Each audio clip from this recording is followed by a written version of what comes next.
Halo, Pak Pastur. Halo. Ya, Halo, selamat malam. Silakan. Selamat malam. Semangat. Shalom Pastur, saya mau tanya. Tadi kan diceritakan bahwa pesannya orang tuanya itu bapaknya meninggal ketika usia masih 11 tahun ya. Lalu Pastur sempat protes sama Tuhan, ya kan? Kenapa? Mungkin sakit hati atau bagaimana ya sama Tuhan? Mungkin seperti itu ya.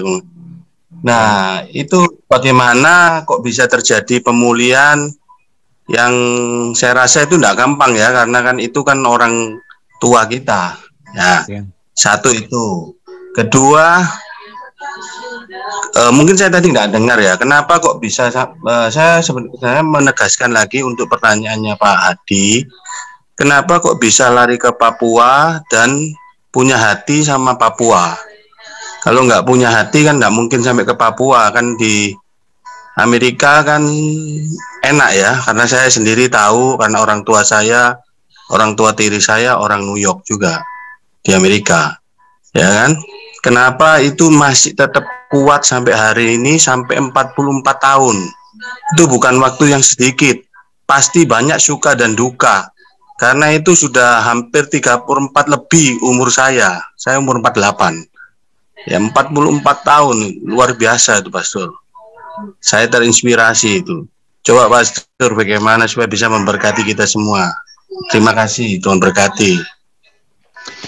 Yang pertama Pak, mengenai Bapak saya meninggal, dipanggil Tuhan. Memang beberapa tahun saya cari-cari figur Bapak dalam hidup saya, karena Bapak tidak ada. Saya cari dari kakak, saya punya kakak 4 tahun lebih tua dari saya cari dari dia, saya tidak menemukan. Akhirnya sesudah saya bertobat, ditangkap Tuhan, saya mulai melihat Mazmur di mana Daud tulis, Allah adalah Bapa bagi setiap anak yatim piatu. Dan saya mulai sadar, Daud sendiri rasa seperti anak yatim piatu. Walaupun bapaknya ada, tapi waktu Samuel mau pilih tabiskan raja, bapaknya Daud lewat dia dengan kakak-kakak semua yang lain karena hubungan retak Daud dengan bapaknya. Dan Daud rasa hubungan, kita tahu dari semua Mazmur, Daud rasa hubungan erat dengan Allah Bapa. Allah sebagai Bapa, Daud rasakan karena dia tidak punya hubungan erat dengan Bapa di dunia. Saya tangkap itu Pak, dan saya mulai dapat hubungan sangat erat dengan Bapa di surga yang mengganti Bapa di dunia yang saya tidak tahu. Dan itu yang saya bisa jawab bagi saya. Tuhan sendiri mengganti Bapa saya dengan hubungan sangat dekat yang masih bertahan dengan saya sampai hari ini. Dan kedua, mengenai panggilan di Papua, memang harus tahu karena banyak orang datang ke Papua, mereka bilang, oh saya datang karena saya lihat kebutuhan. Ya itu oke, mereka tahan 1, 2, 3 tahun, waktu menjadi susah mereka angkat kaki dan pulang. Atau ada yang datang karena mereka bilang mau bayar harga kepada Tuhan, mau bayar hutang, rasa bersyukur karena diselamatkan, mau bayar hutang. Ya, it's okay. Mereka tahan 2-3 tahun, sudah susah, mereka angkat kaki. Tapi mereka yang tahu bahwa mereka tahu Tuhan mau saya di sini. Mereka bertahan apapun terjadi. Dan itu yang saya tahu, Pak. Tuhan mau kami invest hidup. Tuhan mau kami menjadi orang Papua. Sampai anak-anak kami semua lahir besar di sini. Ini identitas mereka, ini identitas kami sekarang. Dan kami percaya ada nubuatan di dalam Yesaya, yang Yeskiel juga, kebangunan rohani di dunia akan mulai dari timur dan mengarah ke barat. Saya percaya di Indonesia akan mulai di timur, di Papua, dan mengarah ke barat sampai ke Sumatera. Jadi Papua punya tempat sentral di dalam rencana Tuhan di negara ini dan mungkin di seluruh dunia. Itu Papua sampai ke bangsa-bangsa. Itu kepercayaan saya.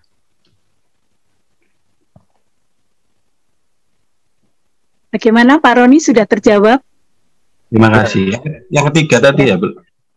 Ini pertanyaannya masih banyak ini. Pak Rudi, Timothy juga mau tanya, siap-siap. Pak Sofyan juga, mungkin Pak Andi Suteja. Ayo kita kejar waktunya karena signal di Irian juga kurang bagus, jadi kita harus segera cepat ini. Oke, nanya bagus. Mari. Ya, boleh ya, Pak Adi ya saya. Iya Pak. Mari Pak Rudi. Iya, oke. Shalom, Jim Yos, ini legenda bagi saya ini. Kita dulu pernah jumpa kurang lebih 19 atau 20 tahun yang lalu di Bali. Tapi mungkin Jim lupa sama saya, tapi saya ingat. Ada satu pertanyaan ini untuk Jim ya. Selama melayani di Papua itu kan ada dengan keluarga. Apakah tidak pernah imannya itu naik turun atau konstan stabil terus sampai dengan detik ini, atau ada masa-masa di mana iman itu turun dan seperti putus asa melayani di Papua? Itu aja Jim. Thank you. God bless you. Ya, jelas Pak.